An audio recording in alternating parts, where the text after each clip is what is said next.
اللہ کے نبی نے روزے کو جس طرح بیان فرمایا ایسے کسی عمل کو بیان نہیں فرمایا۔ جس طرح آپ نے روزے کو پیش کیا ایسے کسی عمل کو پیش نہیں کیا۔ آپ ممبر پہ کھڑے ہوئے اور ایک دم کہا ماذا یستقبلکم وماذا تستقبلون، وہ کون آ رہا ہے، تم کس کے سامنے جا رہے ہو؟ تو وہ سارے پیچھے دیکھنے لگے، ادھر دیکھنے لگے، وہاں تو کچھ بھی نہیں تھا۔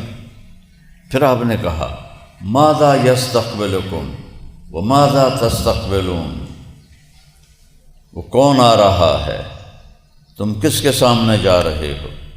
پھر سب نے نظریں گھمائیں، کچھ بھی نظر نہیں آیا۔ پھر تیسری دفعہ پھر آپ نے فرمایا ماذا یستقبلکم وماذا تستقبلون، کون آ رہا ہے، کس کے سامنے جا رہے ہو؟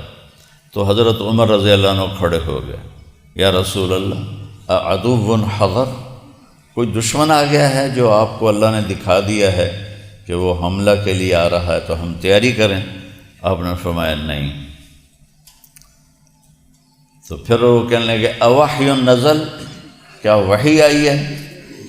آپ نے کہا نہیں۔ تو حضرت عمر نے پوچھا پھر کون آ رہا ہے؟ تو آپ نے فرمایا قد جاءکم رمضان، رمضان کا مہینہ آ گیا ہے۔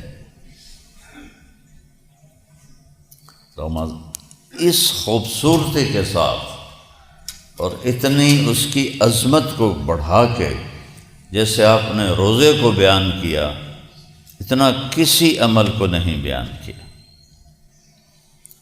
تو پہلی امتوں پر بھی روزے فرض تھے، تو انہوں نے دین میں تحریف کی، وہ کبھی گرمی میں آتا تھا کبھی سردی میں آتا تھا، تو انہوں نے گرمی کے روزے سٹاپ کر دیے اور سردی میں فکس کر دیے اور 10 دن بڑھا دیے کہ یہ ہم نے وہ جو ہم نے تبدیلی کی ہے اس کے بدلے میں ہم 10 روزے اور رکھیں گے۔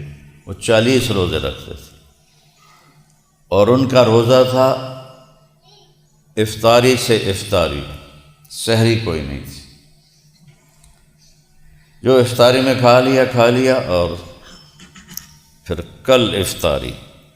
ان پہ تراویح کی نماز کوئی نہیں تھی کہ وہ اپنی کتاب کے حافظ نہیں تھے۔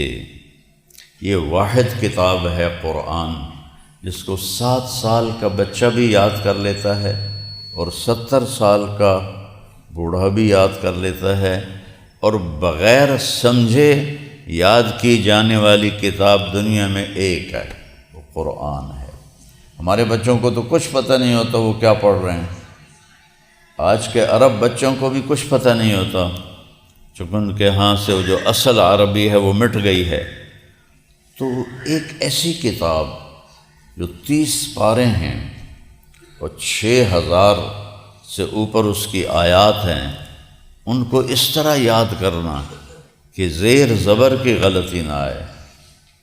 اور رائمنڈ میں جب میں پڑھتا تھا تو حفظ کا بھی شعبہ تھا، تو جو بچہ حافظ ہو جاتا تھا اس کا یہ امتحان ہوتا تھا کہ 1 دن میں پورا قرآن سنائے گا اور کوئی غلطی نہیں آئے گی، پھر اس کو حفظ کی سند ملتی تھی۔ اگر وہ 1 دن میں نہ پورا کر سکا یا 1 دن میں پورا کیا، ایک غلطی بھی آ گئی تو اس کو سند نہیں ملتی تھی۔ اس طرح سنائے کہ پورے قرآن میں ایک غلطی زیر زبر کی نہ ہو۔ یہ صرف قرآن ہے، قرآن کے علاوہ دنیا میں کوئی کتاب ایسی نہیں جو اس طرح یاد کی جائے، بغیر سمجھے یاد کی جائے، کسی لفظ کے مطلب کا پتہ ہی کوئی نہیں ہے، اور وہ اس کو یاد کر رہا ہے۔ تو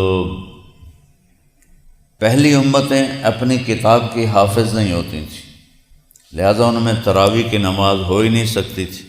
صرف نبی کو کتاب یاد ہوتی تھی، باقی کسی کو یاد نہیں ہوتی تھی۔ اور ہمارا بچہ بھی حافظ، بوڑھا بھی حافظ، سندھی بھی، پنجابی بھی، پٹھان بھی، بلوچ بھی، سب اللہ نے وَلَقَدْ يَسَّرْنَا الْقُرْآنَ لِلذِّكْرِ فَهَلْ مِن مُدَّكِرٍ، اس کے دو مطلب ہیں کہ ہم نے قرآن کو آسان کر دیا، کوئی یاد کرنا چاہے آسان کر دیا۔ ہم نے قرآن کو نصیحت کے لیے آسان کر دیا، کوئی اس سے نصیحت لینا چاہے تو بالکل آسان ہے، مشکل نہیں ہے۔ تو ہمیں رات کو تراویح کی نماز ملی اور ہمیں سحری اور افطاری ملی۔ شروع میں 3 روزے 2 ہجری میں روزہ فرض ہوا شعبان کے بعد، تو روزہ ایسے ہی فرض ہوا جیسے بنی اسرائیل پر تھا، افطاری سے افطاری۔ اور روزہ کیسے شروع ہوتا تھا؟ افطاری کھا کے اگر آنکھ لگ گئی 1 منٹ کے لیے تو اگلا روزہ شروع ہو جاتا تھا۔ تو ایک صحابی ہیں قیس بن سرمہ رضی اللہ تعالیٰ عنہ، یہ اونٹ چراتے تھے، تو کافی مشقت کا کام ہے، تو اونٹ چرا کے واپس آئے تو بیوی سے پوچھا کوئی افطاری کا سامان ہے گھر میں؟ کہنے لگے کچھ بھی نہیں ہے، تم بیٹھو میں پڑوسیوں سے کچھ مانگ کے آتی ہوں۔ تو وہ اس کے لیے گئیں کہ کوئی میں اپنے خامند کے لیے افطاری اور اپنے لیے سامان لے کر آؤں۔ وہ لیٹے اور تھکے ہوئے تھے، نیند آ گئی۔ ادھر ان کی بیگم تھوڑا سا لیٹ ہو گئیں، سورج غروب ہو گیا، افطاریاں ہو گئیں۔ جب وہ اندر آئے تو کہنے لگی ہلکت جب نہ سرمہ کے بیٹے تو مارا گیا۔ تو ان کی آنکھ کھلی، کیا ہوا؟ کہا اگلا روزہ شروع ہو گیا۔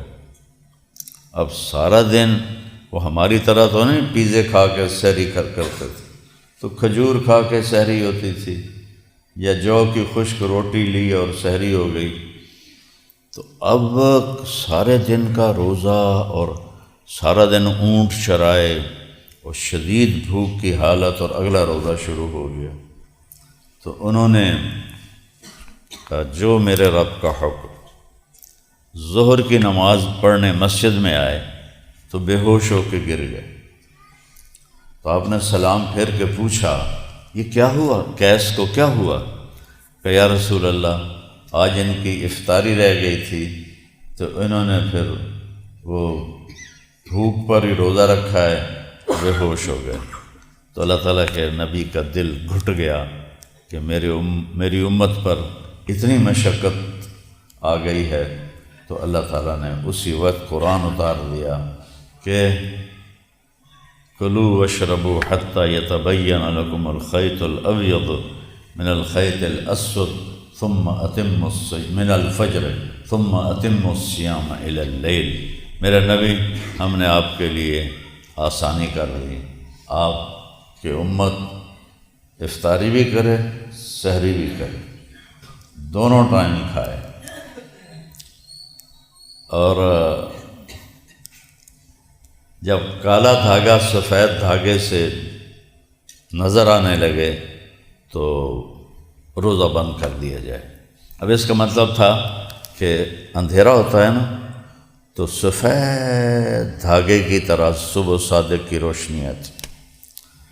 میں 1971-72 میں تبلیغ میں لگ گیا، تو ہمارے گاؤں میں بجلی نہیں ہوتی تھی، تو میں چھت پہ چڑھ کے میں نے دیکھا کہ صبح کی لکیر کیسے آتی۔ اب تو بجلی ہے تو پتہ نہیں چلتا ہے، پہلے لالٹینیں ہوتی تھیں وہ اندر ہوتی تھی، تو میں نے اپنی آنکھوں سے دیکھا چھت پہ چڑھ کے کیسے سفید لکیر آتی ہے، اور اس کے بعد پھر صبح صادق کے آثار شروع ہو جاتے ہیں۔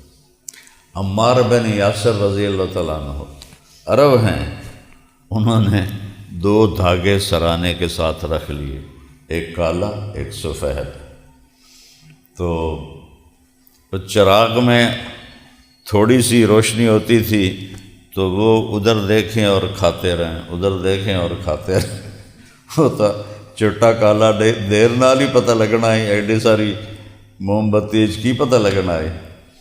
تو انہیں رج کے کھا لیا۔ تو پھر آ کے اللہ کے نبی سے کہا یا رسول اللہ میں نے تو 2 دھاگے رکھے تھے سفید بھی، حتی یتبین لکم الخیط الابیض من الخیط الاسود۔ خیط الاسود ہے رات اور خیط الابیض ہے صبح صادق کی لکیر۔ وہ آپ شہر میں رہتے ہیں کبھی نہیں دیکھ سکتے، یہ ان گاؤں والے دیکھ سکتے ہیں جہاں بجلی نہیں ہے۔ تو اللہ نے مجھے دکھائی وہ 72 73 74۔ تو کہنے لگے آپ نے فرمایا عمار تیرا روزہ تو پھر بڑا مزے کا ہو گیا، تجھے تو بڑی لمبی چھٹی مل گئی۔ سفید دھاگے سے مراد ہے صبح صادق اور کالے دھاگے سے مراد ہے رات کا اندھیرا۔ رات کے اندھیرے میں جب صبح کی روشنی کی لکیر آئے تو اس وقت روزہ بند ہو جاتا ہے۔ اس لکیر کو مکمل ہونے میں 2-3 منٹ لگ جاتے ہیں۔